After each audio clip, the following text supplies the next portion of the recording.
అని మీరు చెప్పినట్లుగానే ఒక టాబ్లెట్ యేసుకుంటే ఇంక క్యాన్సర్ అనేదే ఏ మనిషికి రాదు అనే ఒక న్యూస్ వింటే మాత్రం ఊపిరి పీల్చుకుంటారు సార్. కదా! Very true. ఆ! Very true. అప్పుడు హాస్పిటల్స్ అన్నీ జస్ట్ వచ్చేస్తాయండి. ఆ! కొత్త కొత్త ప్రాబ్లమ్స్ వస్తున్నాయండి. అగైన్. అగైన్ కొత్త కొత్త ప్రాబ్లమ్స్ వస్తున్నాయి. That's not one cancer. It's a spectrum of disease. ఒక క్యాన్సర్ కాదు, రకరకాల క్యాన్సర్ కణాలు, రకరకాల ప్రవర్తన ఉంటాయన్నమాట. మీరు అన్నట్టు we have to conquer this disease. Exactly. మానవాళికి అత్యంత ముప్పు కలిగిస్తున్న ఈ డిసీజ్. ఇప్పుడు ఉదాహరణకి భారతదేశం యొక్క పాపులేషన్ 1.54 బిలియన్స్ కదండి. చైనా పాపులేషన్ ఎంత అండి? ఒక 400,000 తక్కువ, 1.51 49 బిలియన్. చైనాలో సంవత్సరానికి చూసే కొత్త క్యాన్సర్ కేసులు ఏమో తెలుసా మీకు? 4.5 lakhs నుంచి 5 lakhs వరకు ఉంది. ఏంటి సార్? Oh my god. చైనాలో. What about India? ఇండియాలో మన Indian Council for Medical Research ICMR New Delhi వారి ఎస్టిమేట్ ప్రకారం ఓన్లీ 1.5 మిలియన్. ఓకే. అది ఎలా సాధ్యపడుతుంది? సాధ్యపడదు. మన దేశంలో క్యాన్సర్ ఈజ్ అండర్ రిపోర్టెడ్. అన్ని క్యాన్సర్ కేసుల సంఖ్య మన ప్రభుత్వానికి తెలియజేయబట్టలేదు. మొన్న మధ్యనే తెలంగాణ ప్రభుత్వం వారు క్యాన్సర్ని అందరూ కూడాను ఐడెంటిఫై చేసిన వెంటనే మీరు ఇన్ఫార్మ్ చేయాలి గవర్నమెంట్ కానీ ఒక లెజిస్లేషన్ తీసుకొచ్చారు. చేస్తున్నారా ఇప్పుడు? చేస్తున్నారు. అవేర్నెస్ వచ్చిందా పీపుల్లో? By law we have to do it. Okay. Cancer మీరు ఐడెంటిఫై చేయగానే క్యాన్సర్ రిపోర్ట్ చేయాలి, గవర్నమెంట్కి ఇన్ఫార్మ్ చేయాలి ఈ కొత్త క్యాన్సర్ కేసు డయాగ్నోస్ అయింది, so that they will have statistics. ఇది చాలా ముందు చూపుతో ఉన్న చర్య.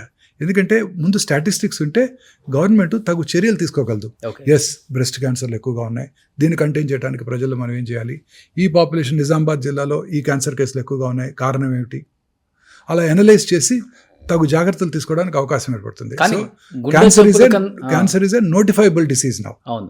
ఇది చాలా ఇంపార్టెంట్. సో ఇందాకటి మన ఉదాహరణకు వెళ్దాం. 1.54 బిలియన్ ఉన్నా కూడా 1.5 మిలియన్ క్యాన్సర్సే అంటున్నారు. అన్అఫిషియల్ కదా, గవర్నమెంట్ ఎస్టిమేట్ ప్రకారం. బట్ సైంటిస్టులు, డాక్టర్లు బిలీవ్ చేసేది ఏంటంటే దీనికి 3 రెట్లు ఎక్కువ ఉంటుంది ఇండియాలో అని. అంటే చైనా కన్నా ఎక్కువ ఉంది మన దగ్గర. వాళ్ళు హెల్దీ లైఫ్, మనది అన్హెల్దీ లైఫ్ స్టైల్ కదా మనం తినే ఆహారం అంతా. America population 340 million. అమెరికాలో క్యాన్సర్ కేసుల సంఖ్య 2 మిలియన్, మనకన్నా చాలా ఎక్కువ. ఎలా సాధ్యపడుతుంది? మన ఇండియన్ మిడిల్ క్లాసే 350 మిలియన్. మన ఇండియన్ మిడిల్ క్లాస్ అమెరికా వాళ్ళలాగా థింక్ చేస్తారు, అమెరికా వాళ్ళలాగా ఫ్యాటీ ఫుడ్ తింటారు, అమెరికా వాళ్ళలాగా ఆలోచిస్తుంటారు, అమెరికా వాళ్ళలాగా అన్ని బ్యాడ్ హ్యాబిట్స్ ఉన్నాయి, ఆల్కహాల్, స్మోకింగ్, టొబాకో అన్నీ ఉన్నాయి. మరి మనలో ఎందుకు ఇది తక్కువ ఉంటుంది? Unlikely. So cancer is under reported in our country. ఈ గవర్నమెంట్, మన గవర్నమెంటే ఫస్ట్ ఇంట్రడ్యూస్ చేసింది, తెలంగాణ గవర్నమెంట్. అన్ని గవర్నమెంట్స్ కూడా ఇట్లా నోటిఫైబుల్ డిసీజ్గా మనం కనుక చేసినట్టయితే నెంబర్ ఆఫ్ క్యాన్సర్ పేషెంట్స్ సంఖ్య తెలుస్తుంది కరెక్ట్గా. ఎక్కడెక్కడ లాక్యునా ఉన్నాయి, ఎక్కడెక్కడ ఐడెంటిఫై చేయడానికి ఏం చేయాలి అనేది గవర్నమెంట్కి ఒక ఐడియా వస్తుంది. గవర్నమెంట్ తీసుకునే ప్రతి చర్య కూడా దీని మీదే, డేటా మీదే ఆధారపడి ఉంటుంది. కానీ మీలాంటి డాక్టర్స్ ఎంతమంది మొత్తుకొని చెప్పినా కానీ లైఫ్ స్టైల్ చేంజ్ అయితే అవ్వట్లేదు సార్. ఇవన్నీ ఇవి చాలా ఇంపార్టెంట్. ఇది ప్లాస్టిక్ బాటిల్స్, అవునండి. అండ్ ఇవి కొన్ని మాత్రమే నేను చెప్పింది, ఇంకా ఇలాంటివి ఎన్నెందో. కానీ లైఫ్ స్టైల్లో చేంజ్ రానంత వరకు ఇలాంటి మీరు చెప్పినట్టు 2 మిలియన్ కాదు, 3, 4, 5 అంటే ఇంకా మీరు ఇండియాలో జనాభా పెరుక్కుంటూ వెళ్ళిపోతుంది, అట్ ది సేమ్ టైం రోగాలు కూడా పెరుక్కుంటూ వెళ్ళిపోతున్నాయి.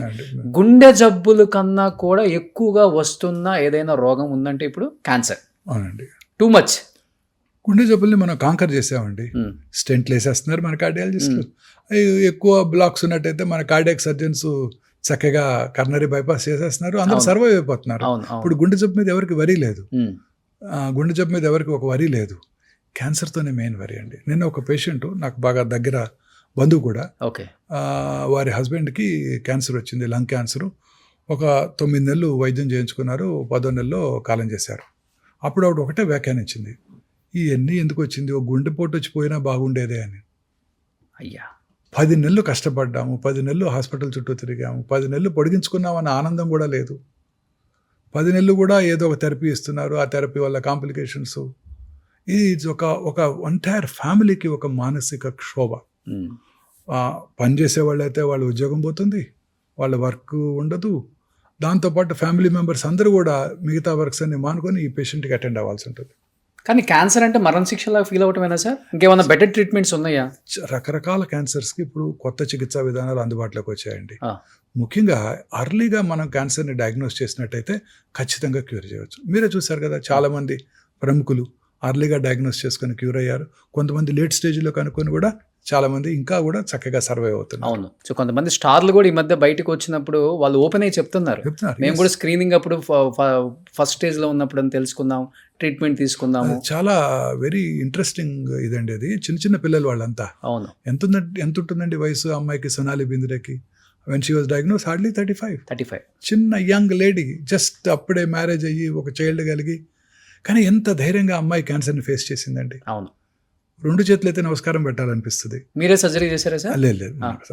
ఆమె ఇప్పటికీ కూడా క్యాన్సర్ని క్యూర్ అయ్యి చక్కగా టీవీ ముందు కూర్చొని మనందరినీ ఎంటర్టైన్ చేస్తున్నారు. ఎంత ధైర్యం ఉండాలండి. ఆమె కాదు, మనీషా కొయిరాలా, చాలామంది మన సామాన్య ప్రజలే క్యాన్సర్ వచ్చింది, నాకు జుట్టు ఊడిపోద్దా, మా పక్కింటాలో తెలుస్తుంది, మా ఎదురింటాలో తెలుస్తుంది, మా అబ్బాయికి తెలుస్తుంది, మా అబ్బాయి అమెరికాలో ఉన్నాడు, వాడు బాధపడతాడు, ఇట్లా రకరకాలుగా ఫీల్ అవుతుంటారు. బట్ ఎంత పర్సెంట్ ఆఫ్ రేషియో ఉంది సార్? అంటే మీరు అన్నారు కదా, ఒక సోనాలి బింద్రే గారిని, ఒక మనీషా కొయిరాలా గారిని ఎగ్జాంపుల్గా తీసుకున్నారు. డెఫినెట్గా అంటే వాళ్ళు ఎన్ని కోట్లైనా కానీ మేము భరిస్తాం, ప్రాబ్లం ఏం లేదు. అవసరమైతే ఇప్పుడు ఏమైందంటే సార్, ఇంతకు ముందు క్యాన్సర్ వచ్చింది అంటే బెటర్ ట్రీట్మెంట్ కోసం విదేశాలకు వెళ్ళిపోయేవాళ్ళు. ఇప్పుడు అలాంటి విదేశాల్లో దొరికే ట్రీట్మెంట్ మన ఇండియాలో, మన హైదరాబాద్ లో కూడా ఉంది కదా? అవునండి, హైదరాబాద్లో అందుబాటులో ఉంది, మన కరీంనగర్లో అందుబాటులో ఉంది, గుడివాడలో కూడా అందుబాటులో ఉంది. ఇప్పుడు అన్ని రకాల మందులు భారతదేశంలో మనకి అన్ని చక్కగా అన్ని అందుబాటులో ఉన్నాయి. ఓకే. అన్ని కొన్ని రకాల మెడిసిన్స్, ఉదాహరణకి పేటెంటెడ్ మాలిక్యూల్స్, అంటే ఈ మధ్య కనుగొనబడినవి. మన గవర్నమెంట్, ఇండియన్ యూనియన్, మనం we are signatory to the GATT treaty. అంటే ఏంటంటే international intellectual property rights. So ఒక మెడిసిన్ కొత్తగా కనుగొనబడింది అనుకోండి, అది మన దేశంలో తయారు చేయలేము 10 ఏళ్ల పాటో 15 ఏళ్ల పాటో, వాళ్ళ పేటెంట్ లాస్ ఉన్నంత వరకు. సో అప్పటి వరకు ఆ మెడిసిన్ కొంచెం ఎక్స్పెన్సివ్గా ఉంటుంది.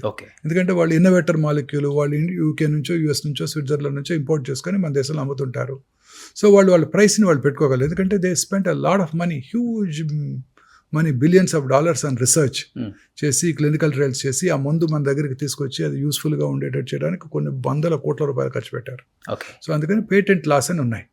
ఆ పేటెంట్ లాస్ ఎక్స్పైర్ అయ్యే వరకు ఆ మెడిసిన్ మనం తయారు చేయకూడదు. అప్పటి వరకు ఆ మెడిసిన్ కొంచెం ఎక్స్పెన్సివ్గా ఉంటుంది ఇండియాలో. కానీ భరించలేనంత ఖర్చు కదా సార్ కాన్సెప్ట్ ట్రీట్మెంట్ కి.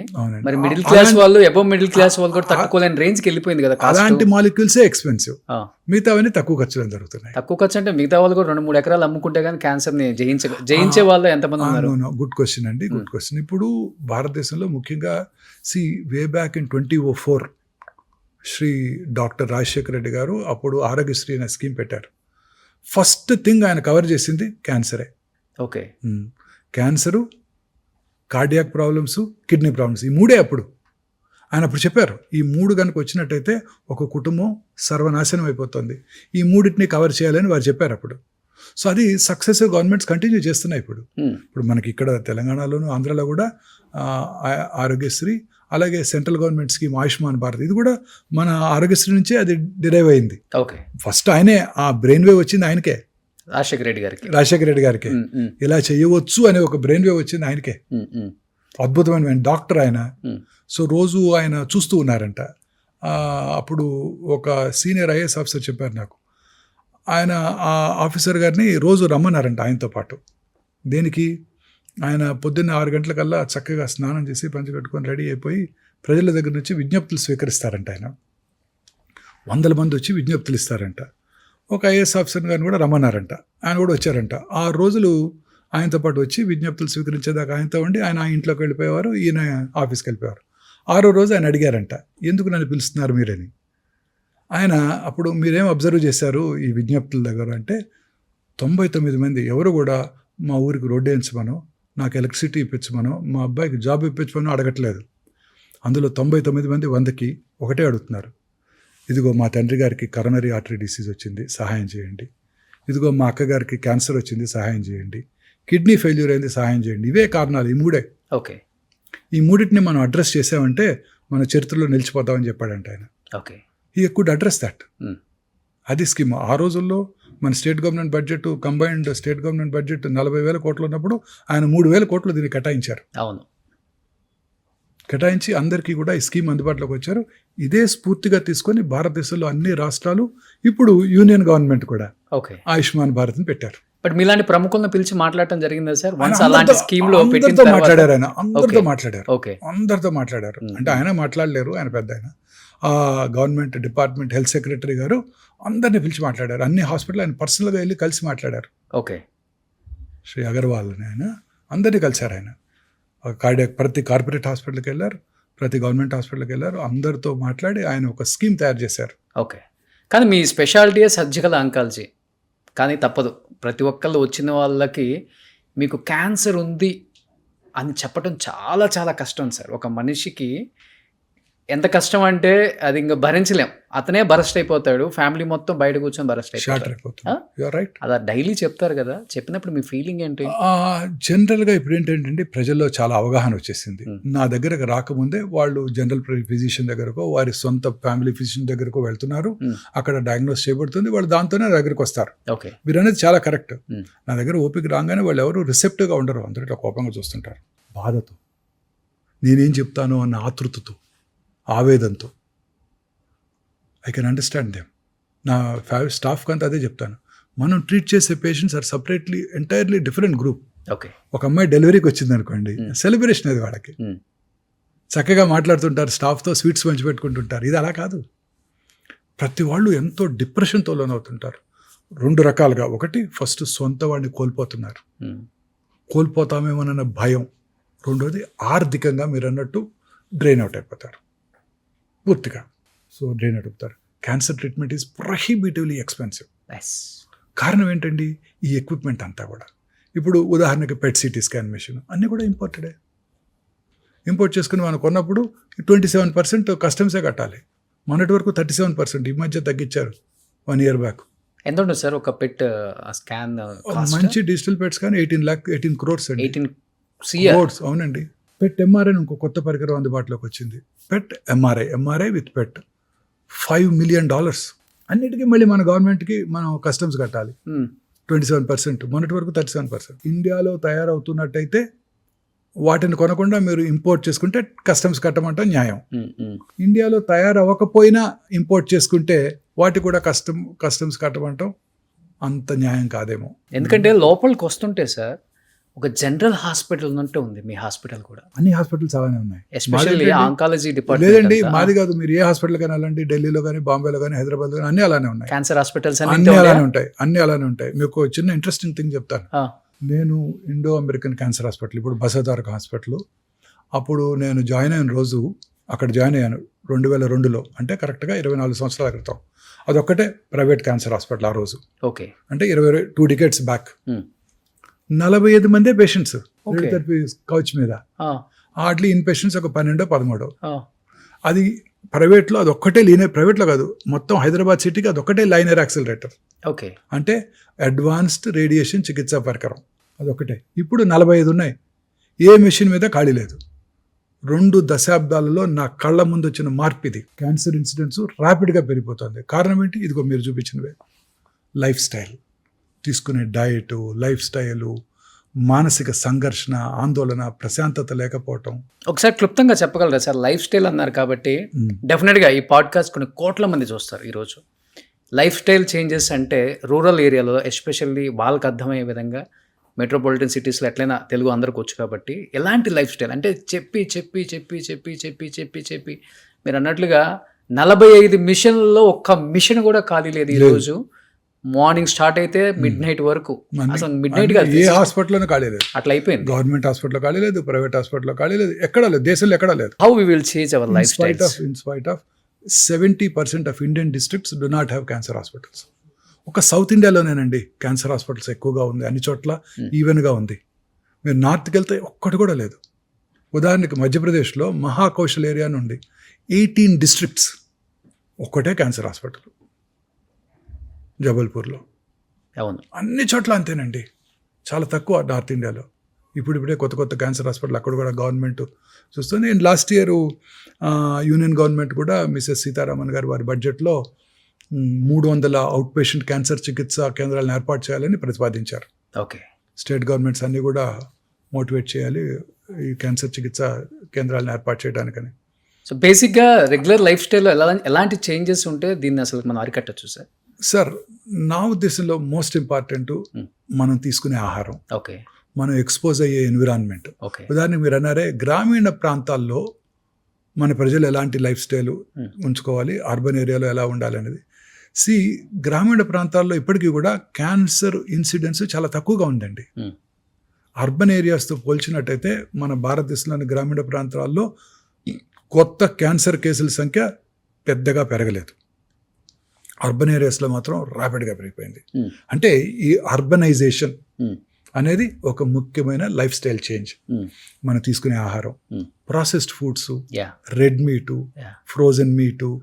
మీరు చూస్తున్నారు కదా రోజు FSSAI ఏదో అంటారు, వాళ్ళు సర్వే చేస్తే అన్ని చోట్ల కూడా కల్తీ కలిగినవే ఉంటున్నాయి. రకరకాల క్రిమిసంహారక మందులు వాడుతున్నారు, రకరకాల ఫెర్టిలైజర్స్ వాడుతున్నారు, రకరకాల కలర్స్ వాడుతున్నారు.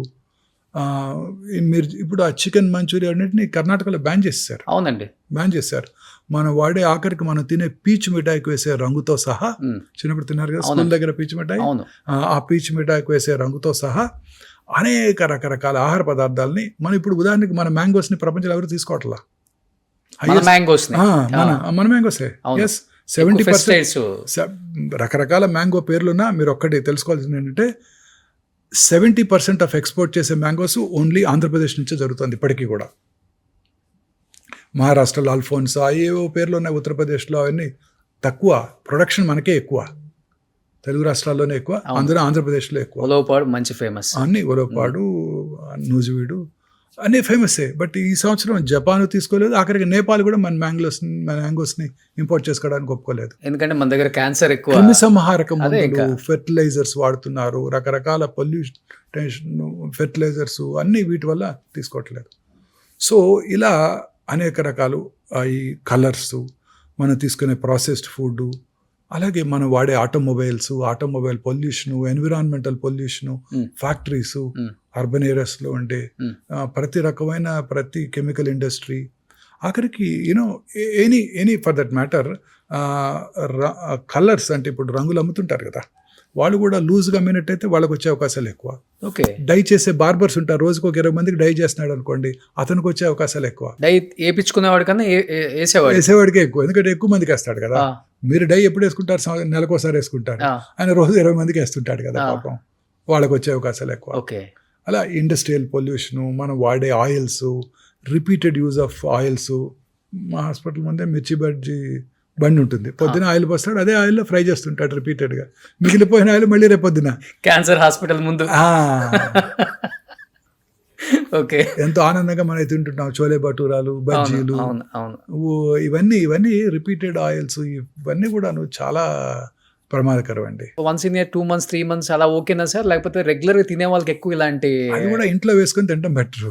ఓకే, ఇవన్నీ కూడా ప్రమాదకరమేనండి. ఓకే, అన్ని అనేక రకాలుగా మనం ప్రమాదాలు గురవుతున్నాం. మీరు అన్నట్టు water bottle, plastics, micro plastics, లేని పదార్థమే లేదు, ఆ లిడ్లోంచి వెళ్ళిపోతుంటాయి. అన్ని రకాలుగాను మనం ఈ క్యాన్సర్ కారక పదార్థాలు, కార్సినోజన్స్కి ఎక్స్పోజ్ అవుతున్నాం అర్బన్ ఏరియాస్లో. దానికి తోడు ఈ మానసిక ఆందోళన, దానివల్ల కూడా క్యాన్సర్ 100%. నేను నమ్మేది అదే ముఖ్యమైన కారణం ఏంటో చూసిన పేషెంట్స్ ఉన్నారా? డెఫినెట్గా ఎక్కువ హై సొసైటీ వాళ్ళు కూడా వస్తారు. నేను చాలా క్లియర్గా ఒక చిన్న ఎక్స్ప్లెనేషన్ చెప్తాను వినండి. మన బాడీలో ఇందాక అనుకున్నాం మనం T cells ఉంటాయి, అవును, కిల్లర్ సెల్స్. అవి మన బాడీలోకి వచ్చే ప్రతి ఫారిన్ బాడీని డిస్ట్రాయ్ చేసేస్తాయి. ఓకే, అది క్యాన్సర్ కానివ్వండి, వైరస్ కానివ్వండి, బ్యాక్టీరియా కానివ్వండి, ఏదైనా కానివ్వండి. ఓకే, ఆ T cell ఇమ్యూనిటీ మన దీని మీద, మానసిక ఆందోళన మీద ఆధారపడి ఉంటుంది. మనం మానసికంగా ఎక్కువ ఆందోళన పడితే మన T cells సరిగా పనిచేయవు, ఓకే, మన ఇమ్యూనిటీ తగ్గిపోతుంది. ఓకే, మన బాడీలో రకరకాల చేంజెస్, మ్యూటేషన్స్ జరుగుతుంటాయి మన జీన్స్లో, కానీ మన ఓన్ ఇమ్యూనిటీ ఆ జెనెటిక్ మ్యూటేషన్స్ని ప్రాబబ్లీ బ్లాక్ చేసేస్తుంది. ఓకే, తద్వారా మనకి ఇల్నెస్, జబ్బులు రాకుండా కాపాడుతుంది. ఓకే, అది క్యాన్సర్ కానివ్వండి, స్ట్రోక్ కానివ్వండి, కర్నరీ ఆర్టరీ డిసీజ్ కానివ్వండి. మానసికంగా ఆందోళనకు లోనైతే హార్ట్ అటాక్ వచ్చే అవకాశాలు, బ్రెయిన్ స్ట్రోక్ వచ్చే అవకాశాలు, క్యాన్సర్ వచ్చే అవకాశాలు కూడా పెరిగిపోతాయి. ఓకే, సో అన్నిటికన్నా ఇంపార్టెంట్ నా ఉద్దేశం, ఇవన్నిటికన్నా ఇంపార్టెంట్ నా పర్సనల్ ఉద్దేశం ఇదే. క్యాన్సర్ రావడానికి కానివ్వండి, ఏ జబ్బన రావడానికి కారణం ఇదే, మానసిక ఒత్తిడి. మానసిక ఒత్తిడి. మన అబ్బాయికి నీటిలో సీట్ రాలేదు, పక్క అబ్బాయికి వచ్చింది, పక్కింట్లో అబ్బాయికి వచ్చింది. మనకేమో మారుతి కారు ఉంది, పక్కింట్లో వాళ్ళేమో టయోటా కారు కొనుక్కున్నారు. ఇలా అనేక రకాల ఒత్తిళ్ళు. ఆ తర్వాత వర్క్ ప్లేస్ ప్రెషర్స్. బాస్ ఇవాళ మన తిట్టాడు, మనం పని చేయలేదన్నాము, చేయలేకపోతున్నాము, మనకు ఒంట్లో బాగాలేదు, అయినా కానీ బాస్ రమ్మంటున్నాడు వాళ్ళ పనికి. ఇప్పుడు కంపెనీస్లో ఇది ఒకటి ఎక్కువైపోయింది. మన మీద కన్నా పక్కనోడి మీద ఎక్కువ కాన్సన్ట్రేషన్ పెట్టి వాళ్ళ లైఫ్ని ఎలా బదనం చేద్దాం, వాడిని ఎలా కంపెనీ నుంచి బయటికి పంపించేద్దాం, అనేక రకాల ఒత్తిళ్లకు లోనవుతున్నాయి. పూర్వకాలంలో ఇవన్నీ ఉండేది కాదు. సంతోషం సగం బలం అన్నారు పెద్దలు, కానీ సంతోషం పూర్తి బలం అంటాను నేను. సంతోషం పూర్తి బలం. ఈ అనేక రకాల ఒత్తిళ్ళు. ఇంతకుముందు చక్కగా విలేజెస్లో దగ్గర వాళ్ళే మ్యారేజ్ చేసుకునేవాళ్ళు, వాళ్ళే హ్యాపీగా 5 రోజులు సెలబ్రేట్ చేసుకునేవాళ్ళు, వాళ్ళ ఇంట్లో పండించుకున్న కూరగాయలే తినేవాళ్ళు, వాళ్ళే షర్ట్ లేకుండా వెళ్ళి ఆ కూరగాయల పాదులు దువ్వి వాటర్ పోసి దాన్ని చక్కగా డెవలప్ చేసేవారు, పొలానికి వెళ్ళేవాళ్ళు, పని చేసుకునేవాళ్ళు, ఎండకి ఎక్స్పోజ్ అయ్యేవారు, విటమిన్ డి ఉండేది, ఇమ్యూనిటీ బాగుండేది, మానసిక ఆందోళన తక్కువగా ఉండేవి. వాళ్ళ గేదెల పాలు పిండుకొని తాగేవాళ్ళు. ఇప్పుడు రకరకాల ఆక్సిటోసిన్, పాలు తాగాలంటే భయంగా ఉంది. నిజంగా నేను వెజిటేరియన్గా మారాను 30 ఏళ్ళ క్రితం. చాలా రోజులుగా ఒక ఫ్రెండ్ నాకు ఒక అమ్మాయి చెప్పింది, ఆమె వీగన్ అయిపోయింది. ఎందుకు అయిపోయావు వీగన్ అన్నాను. నేను కూడా ఒక 3 సంవత్సరాలు ట్రై చేశాను మధ్యలో. వీగన్ ఎందుకంటే వాళ్ళు ఎలా తీస్తారో తెలుసా నీకు పాలని అడిగింది. తెలియదన్నా. వాటికి మెషిన్స్ పెట్టేస్తారు. అవును, బఫెలో మిల్క్ కౌస్కి. ఆ మెషిన్స్ ఏం చేస్తాయి, పిండేస్తుంటాయి. వాటితో పాటు బ్లడ్ వస్తుంటుంది, వాటి బ్లడ్ వస్తుంది, పుళ్ళు పడతాయి, చీమ్ పడుతుంది. పొద్దున్నే మళ్ళీ ఫిక్స్ చేస్తాడు, పిండేస్తాడు. అవన్నీ నీ పాల్లోకి వస్తున్నాయి, నీకు తాగుబుద్ది అవుతా అని అడుగుతుంది అమ్మాయి. అబ్బా, అది తిన్నప్పుడు నాకు పెరుగు తింటుంటే ఒక స్పూన్ తినంగానే భయంగా ఉంది, బాధగా ఉంది.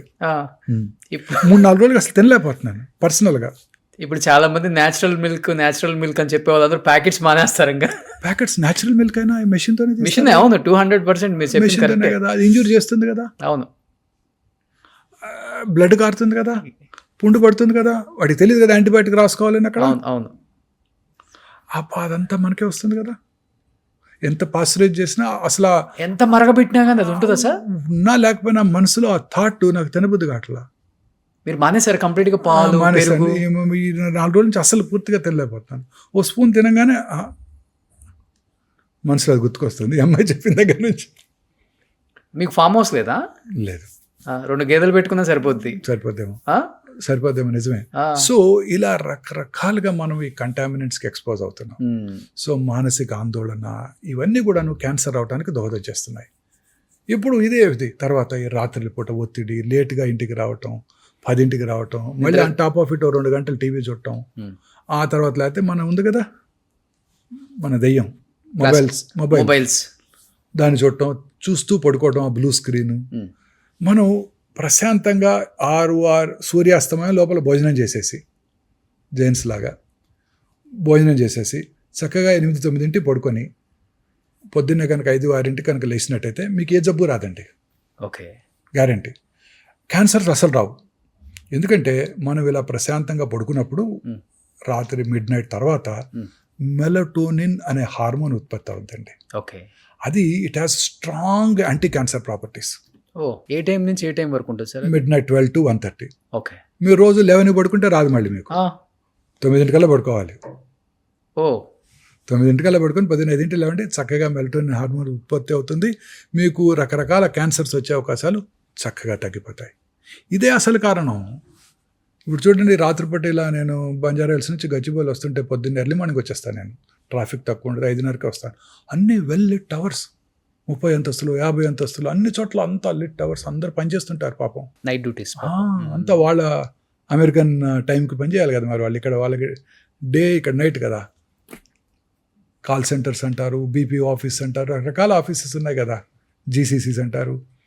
నైట్ పని చేస్తున్నారు. వీళ్ళందరికీ ఈ హార్మోనే ఉత్పత్తి అవ్వదు. కానీ మీరు చెప్పారు ఒక మాట, 30 years బ్యాక్ నాన్ వెజ్ వదిలేసాను అని. అవునండి, వదిలేసాను. ఏదైనా బలమైన రీజన్ ఉందా? బికాస్ ఆఫ్ రెడ్ మీట్ తిన్నా? లేదండి, that was not a regular reason. I gave up 32 years ఇప్పటికి. 32 years నాన్ వెజ్ కానీ ఎగ్ కూడా తినండి.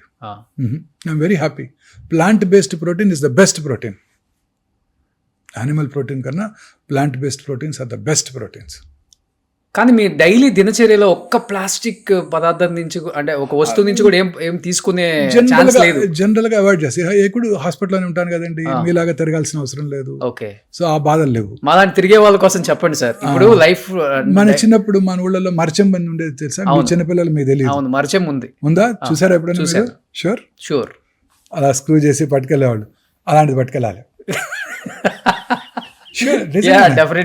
వర్క్ ప్లేస్ క్యారీ చేయాలి. డెఫినెట్. రాగి మర్చంతో ఓకే, వాటర్ తాగండి. సో లక్కీగా నేను ఒక చోటే పని చేసుకుంటాను, నాకు అన్ని పక్కనే ఉంటాయి కాబట్టి నాకు అవసరం లేదు. ఓకే, బట్ మిగతా వాళ్ళు పని చేసుకునే వాళ్ళందరికీ అవసరం కదా. అప్పుడు మీతో పాటు వచ్చారు మీ స్టూడియోకి, ఇక్కడికి అందరూ పాపం పొద్దున్నే ఎప్పుడో బయలుదేరుతారు, వాటర్ తాగాలి, క్యారీ చేయలేరు, బైక్ మీద వస్తారు పాపం. నేను వచ్చిన దగ్గర నుంచి ఒక 1 hour అయింది. మీ ఇక్కడంతా కూడా ఎక్కడ కూడా ఒక ప్లాస్టిక్ అంటే అంతా వాటర్ బాటిల్స్, గ్లాస్ సీసాలు అండ్ గ్లాసెస్ ఉన్నాయి. బ్లాక్ కాఫీ ఇచ్చారు, అది కూడా ఏదో some different type of. True. ఇప్పుడు హాస్పిటల్ క్యాంటీన్లో అంటే మనం మేనేజ్ చేయట్లేదు, ఎవరో చేస్తున్నారు. బట్ ఇప్పుడే కొన్ని ఇవాళే అనుకున్నాం, చాలా బాగున్నాయి. ప్లాస్టిక్ ప్లేట్స్ కూడా తీసేస్తున్నాం మీకు తొందరలో. కాస్ట్ పెరిగిపోతుంది, బట్ తప్పట్లేదు. కానీ మీరు ఫస్ట్ ఒకటి చెప్పారు సార్, డెఫినెట్గా లైఫ్ స్టైల్ అనేది చేంజ్ చేసుకోవాలి regarding the food style. But మీరు చెప్పినట్లుగానే ఇప్పుడున్న మీరు లైఫ్ స్టైల్ అంటే ఈ హైటెక్ సిటీ గచ్చిబౌలిలో ఉన్న కంపెనీస్ పిల్లలు టైంకి ఫుడ్ తినకపోతే గ్యాస్ట్రిక్ ఇష్యూస్ వస్తాయి, ఏదో ఉంటుంది కదా.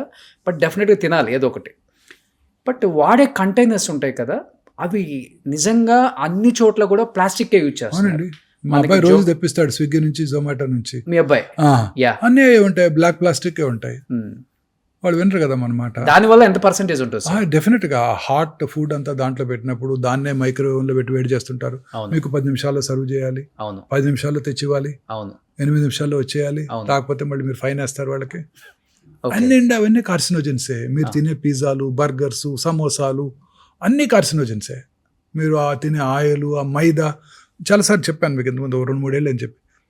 White maida, refined flour, white sugar, white salt, white light, అన్ని కూడా డేంజరస్ అండి. వైట్ లైట్ కూడా, వైట్ రైస్, అన్ని డేంజరస్ అండి. ఈ ముఖ్యంగా ప్రతి స్వీట్, మన సౌత్ ఇండియన్ స్వీట్ కానివ్వండి, నార్త్ ఇండియన్ స్వీట్ కానివ్వండి, చాలా తక్కువ 1-2 రకాలు తప్ప అన్ని మైదాతోనే చేస్తారు. ప్రతి పేస్ట్రీ మైదాతోనే చేస్తారు. అవును, ప్రతి బేకరీ ఐటమ్ మైదాతో చేస్తారు. ఆ బిస్కెట్స్ అండి, మీరు తినే కరాచీ బిస్కెట్స్ కానివ్వండి, చాలా హై హీట్లో దాన్ని వేడి చేసి ప్యూర్ షుగర్ మనకు వచ్చేస్తుంది. అవును, అవి డేంజరస్. ప్యూర్ రోగం మన ఒంట్లో పంపించేస్తున్నారు కార్సినోజన్స్ అన్నిటిని. కానీ ఇప్పుడు విలేజెస్ లో ఇవన్నీ లేవు లక్కీగా. అవును, ఈ పేస్ట్రీలు, పిజ్జాలు, బర్గర్లు ఇవన్నీ లేవు, అదృష్టవంతులు. సో ఇప్పుడు వాటర్ బాటిల్స్ కార్లో పెడతాం కదా సార్, కారు ఒక 1 hour బయట ఎండకుంటుంది, మనం లోపలికి వచ్చి షూట్ చేస్తున్నాం అంటే లేకపోతే ఆఫీస్కి వెళ్ళి వస్తున్నాం. ఆ 1 hour లో ఆ వాటర్ అనేది కొంచెం ఆ బాటిల్లో వేడి ఉండొచ్చు, వేడి ఉంటుంది. లేకపోతే నానో పార్టికల్స్ వాటర్ లోకి వస్తాయి. వాటర్ చక్కగా మనం ఇంజెస్ట్ చేస్తున్నాం. 2 things అండి, మన జీవితాంతం మీరు 2 words వినబోతున్నారండి. ఇంకా మీరు చాలా హెల్త్ యాక్స్ చేస్తుంటారు, 100 మంది డాక్టర్తో మీరు ఇంటర్వ్యూలు చేస్తుంటారు, మీకున్న ఎక్స్పీరియన్స్ ఉంది. ప్రతి డాక్టర్ ఇక మీ ఫ్యూచర్లో 2 words వాడబోతారండి.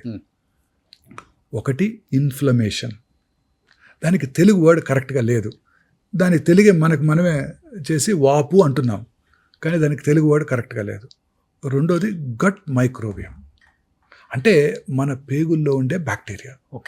మన పేగుల్లో ఉండే బ్యాక్టీరియా కనుక సక్రమంగా ఉన్నట్టయితే మనకి అన్ని రకాల జబ్బులు వచ్చే అవకాశాలు తగ్గిపోతాయి. బ్రెయిన్ స్ట్రోక్ రాదు, కర్నరీ ఆర్టరీ డిసీజ్ రాదు, ఆర్థరైటిస్ రాదు, రొమటాయిడ్ ప్రాబ్లమ్స్ రావు, క్యాన్సర్ కూడా రాదు. అంతటికి ఇదే కారణం, మన తినేదే కారణం. రోజు ఇప్పుడు చాలా మంది ఎంఫసైజ్ చేస్తున్నారు ఫెర్మెంటెడ్ ఫుడ్స్. మన పాతకాలంలో మన పెద్దలంతా ఏం తినేవారు? Fermented foods. సమ్మర్ వచ్చిందంటే మా చిన్నప్పుడు మా అమ్మగారు కూడా రాత్రిపూట అన్నం తోడేసి పాలలో పొద్దున్నే ఉల్లిపాయ పెట్టి తినమనేవారు బ్రేక్ఫాస్ట్. నేను హైదరాబాద్ వచ్చిన కొత్తలో ఎర్లీ మార్నింగ్ సర్జరీలు చేసేవాడిని. పొద్దున్న 5 గంటలకు ఏదో ఒక నర్సింగ్ హోమ్కి వెళ్ళి సర్జరీ చేసేవాడిని. రాత్రిపూట అన్నం తోడేసుకొని పొద్దున్నే దాన్ని క్యారీ చేసుకుని వెళ్ళిపోయేవాడిని. సర్జరీ అయ్యాక 7:30-8 సర్జరీ అయ్యాక తినేసేసి 8 మన వర్క్ ప్లేస్కి వెళ్ళిపోయేవాళ్ళం. మళ్ళీ వెనక్కి రాలేం కదా ఇంటికి, హైదరాబాద్ ఎక్కడ రాగలం. మోహన్ వంశీ గారు మీరు చక్కగా సద్దనం అదే రాత్రి అన్నం తోడేసి పెట్టేది ఆవిడ. చక్కగా పాలేసి తోడేస్తే పొద్దున్న పెరుగైపోయేది. ఒక స్పూను కొంచెం లెమన్ పికిల్ వేసుకొని తినేవాళ్ళం. తమిళనాడులో ఇది వెరీ ఫేమస్, తైరు సాదం అంటాం. అక్కడ పెరిగా నేను 15 ఏళ్ళు. ఇప్పుడు మీరు ఒకటి చెప్పారు, ఫస్ట్ లైఫ్ స్టైల్లో చేంజెస్, ఇంకొకటి ఫుడ్ డెఫినెట్ గా ప్లాస్టిక్ లో గట్ మైక్రోవేవ్ ఆపలేము. Gut microwave. రెండో word inflammation.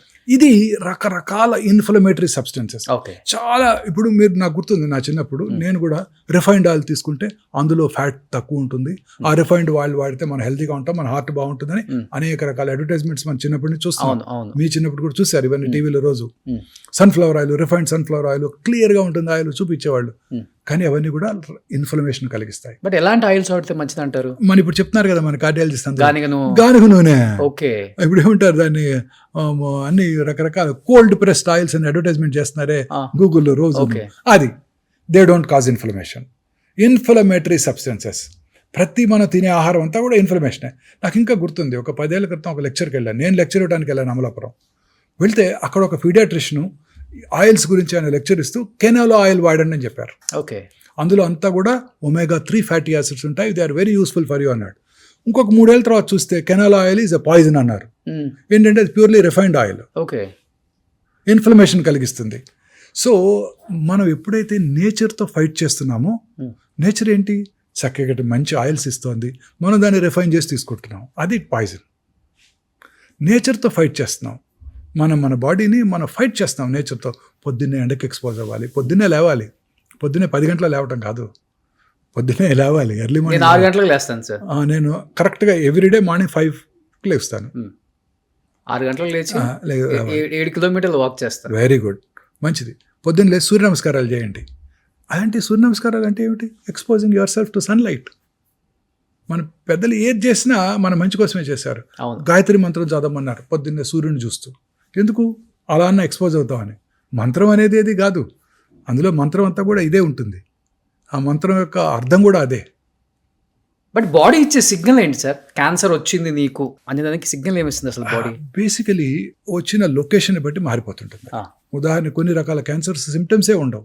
Let's silent killers, ovarian cancer ఏమి సిమ్టమ్స్ ఉండవు, పొట్టలో పెరుగుతుంటుంది, సిమ్టమే కలగదు.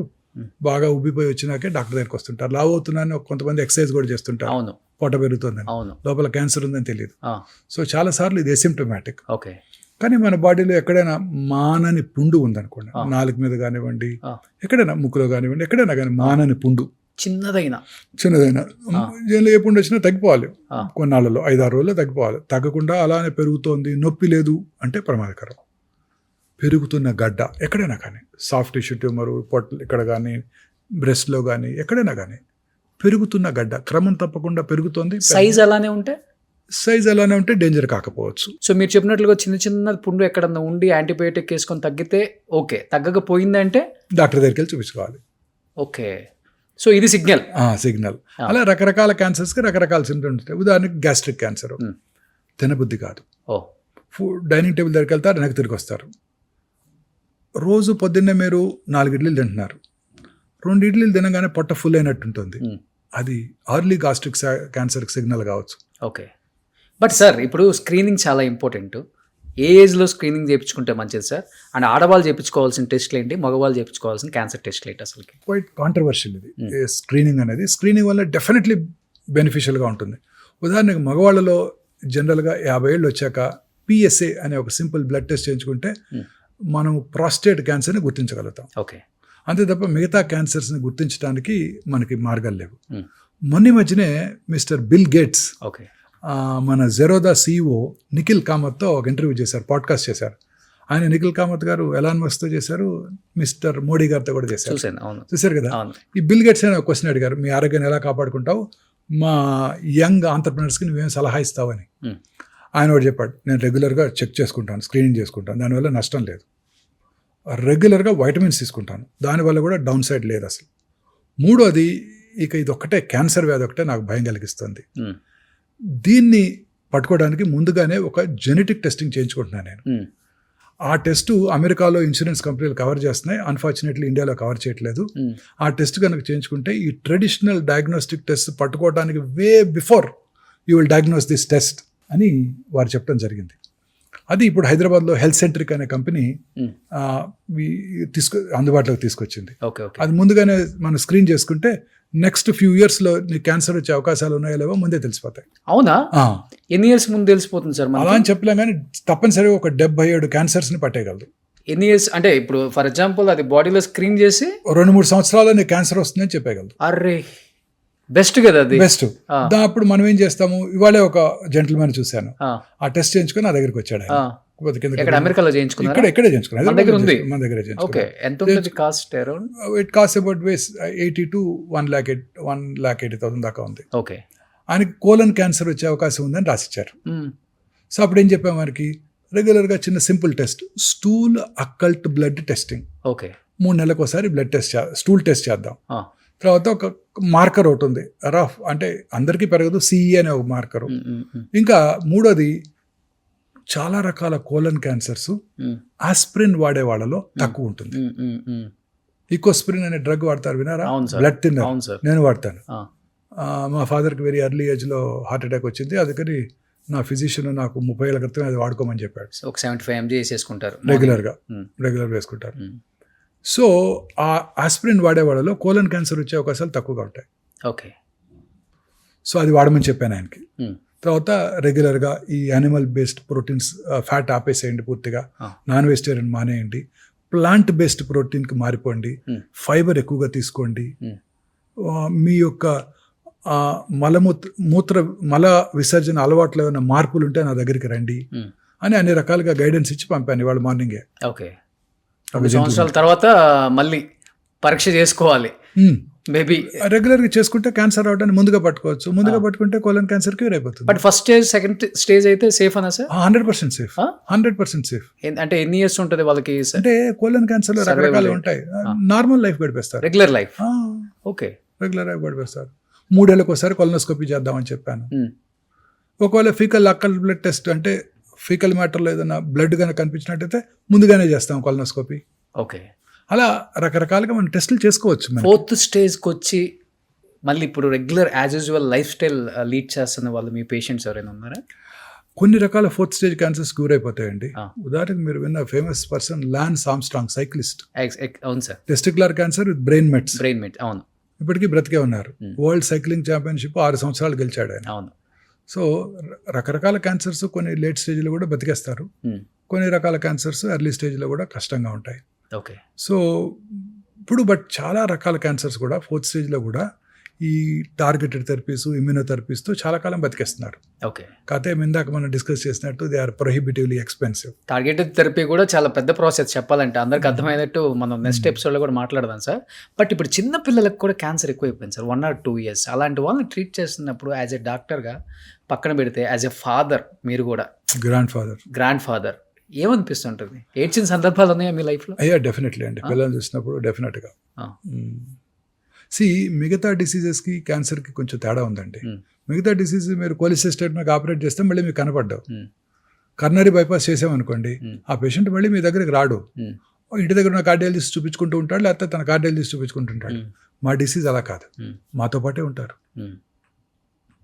వస్తూనే ఉంటారు. పాపం క్యాన్సర్తో ప్రాబ్లం ఏంటంటే ట్రీట్మెంట్ ప్రొలాంగ్డే, కానీ ట్రీట్మెంట్ కన్నా follow up more important.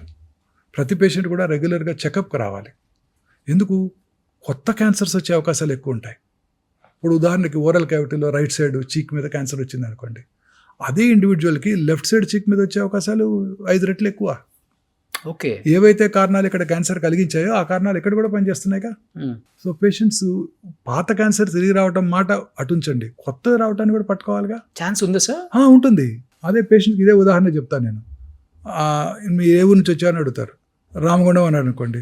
Ramagundam దేని ఫేమస్? బొగ్గు. రామగుండంలో బొగ్గు దొరికితే పక్కనున్న గోదావరి కానీ, మంచిర్యాల, బెల్లంపల్లి, పెద్దపల్లి, రామకృష్ణాపూర్లో కూడా బొగ్గు దొరుకుద్ది. అంతే, ఒక చోట వస్తే ఇక్కడ కూడా వస్తుంటుంది. ఇట్లాగే చూపిస్తాను. రామగుండంలో బొగ్గు దొరికితే బెల్లంపల్లి, మంచిర్యాల, పెద్దపల్లి, గోదావరి కల్లో కూడా బొగ్గు దొరుకుద్ది. సో ఇక్కడ వచ్చే అవకాశాలు ఉంటాయి.